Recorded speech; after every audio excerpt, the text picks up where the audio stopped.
second learning outcome, which is know the actions to take in relation to a global or critical incident.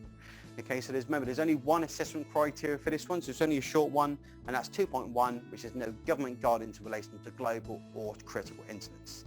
So yes, you guessed it, this has been put in last minute, added due to C19, COVID-19, and what a palaver COVID-19 has caused us all over the last year or so, and of course it's going to be for some time as well.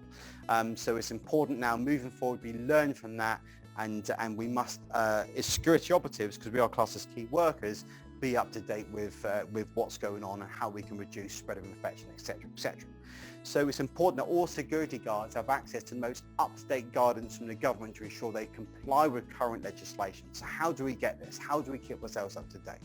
So simply, you can just register with notifications from the government websites such as the SIA, HSE and .gov websites, also the WHO, the World Health Organization, and by doing that, by registering for notifications, of course you can be kept up to date as it happens.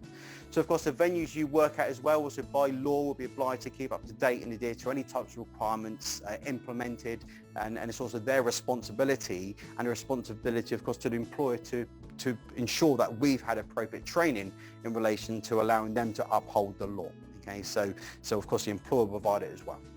So as a security operative, what would be your responsibility in relation to these types of incidents, or how do we play our role in relation to the reduction of transmission to offensive diseases?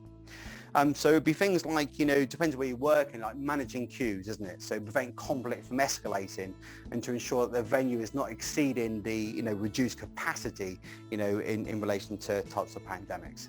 So things like in queues, social distancing, is it being adhered to? And, especially if you're managing a queue where people have had a few to drink, it's going to be difficult, isn't it? And so, people, they will forget, they will start merging together, and it's important for you as security operatives, you go along and remind them, because otherwise if you don't, it may be other service users, and if it's other service users, of course that can start escalation, and of course it's part of your role to ensure that your customers are safe. Okay, so when it comes to things like searching as well, ensure that PPE is warm. So not just not just gloves, but also masks. Probably do more self-searching to get the person to search themselves. And of course, from searching one person to the next, you should kind of be changing gloves each time.